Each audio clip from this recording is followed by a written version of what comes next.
જય શ્રી કૃષ્ણ મિત્રો, welcome back to our channel Gujarati પરંપરા. આજે આપણે વાર્તા કરીશું માતા કાલરાત્રિની કથા અને તેની પૂજા વિધિ વિશે. નવરાત્રિના 7મા દિવસે માં દુર્ગાના કાલરાત્રિ સ્વરૂપની પૂજા કરવામાં આવે છે. માં કાલરાત્રિ હંમેશા તેમના ભક્તોને આશીર્વાદ આપે છે અને શુભ પરિણામ આપે છે. તેથી માતાનું એક નામ શુભકારી પણ છે. દેવી ભાગવત પુરાણ અનુસાર માતા કાલરાત્રિ અભય વરદાનથી ગ્રહોના અવરોધોને દૂર કરે છે. વ્યક્તિને આકસ્મિક કટોકટીથી રાહત મળે છે.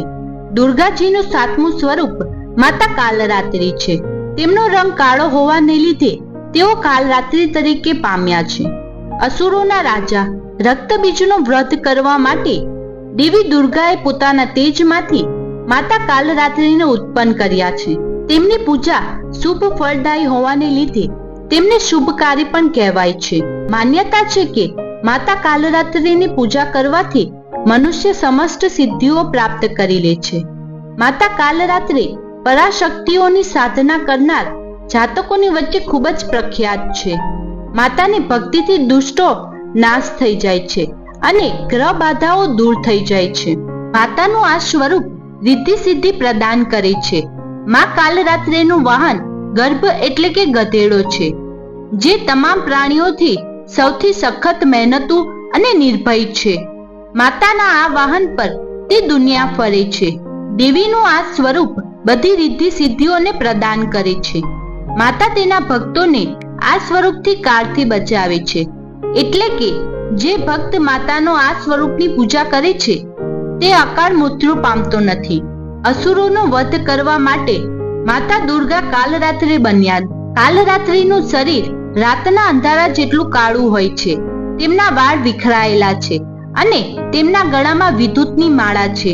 તેમના 4 હાથ છે, જેમાં તેમને એક હાથમાં કટાર અને એક હાથમાં લોખંડનો કાંટો ધારણ કર્યો છે. સિવાય તેમના 2 હાથમાં વર મુદ્રા અને અભય મુદ્રા છે. તેમના 3 નેત્ર છે તથા તેમના શ્વાસથી અગ્નિ નીકળતી છે. કથા પ્રમાણે દૈત્ય શુભ, નિશુભ અને રક્તબીજ ત્રણેય લોકમાં હાહાકાર મચાવી દીધો હતો. રક્તબીજ ખૂબ જ શક્તિશાળી હતો. તેઓ વધ બધા દેવતાઓ મળીને પણ કરી શકતા ન હતા. રક્તબીજ શિવજીને પસંદ કરીને વરદાન પ્રાપ્ત કર્યું હતું. વરદાન પ્રમાણે જ્યાં જ્યાં અસુરોના લોહીના ટીપા પડશે ત્યાં ત્યાં રક્તબીજની જેમ જ શક્તિશાળી દૈત્ય પેદા થઈ જશે. દેવતાઓ સાથે જ્યારે યુદ્ધ થતું હતું ત્યારે કોઈ દેવતાના પ્રહારથી રક્તબીજના શરીર પરથી લોહી વહેતું તો અનેક રક્તબીજ ઉત્પન્ન થઈ જતા હતા, જેના કારણે દેવતાઓ તેને પરાજિત કરી શક્યા ન હતા. ત્યારબાદ દેવતાઓએ પ્રાર્થનાથી દેવી દુર્ગાએ રક્તબીજ સાથે યુદ્ધ કર્યું. માતા તે દૈત્યના અંગને કાપતા હતા. જેવા તે અસુરોના લોહીના ટીપા નીચે પડતા તેવા જ નવા દૈત્ય ઉત્પન્ન થઈ જતા હતા. ત્યારે દેવીએ ચંડિકાને આદેશ આપ્યો કે હું જ્યારે તે રાક્ષસ ઉપર પ્રહાર કરું ત્યારે તમારે તેનું લોહી પી જવું, જેથી નવા રાક્ષસો ઉત્પન્ન નહીં થાય. ચંડિકાએ દેવીની આજ્ઞાથી એવું જ કર્યું. ચંડિકાએ પોતાના મુખને વિકાર કરી લીધું હતું અને અનેક રાક્ષસોને ગળી ગયા. રક્તબીજના લોહીને ધરતી ઉપર પડતા પહેલા જ તેમનું સેવન કરી લીધું.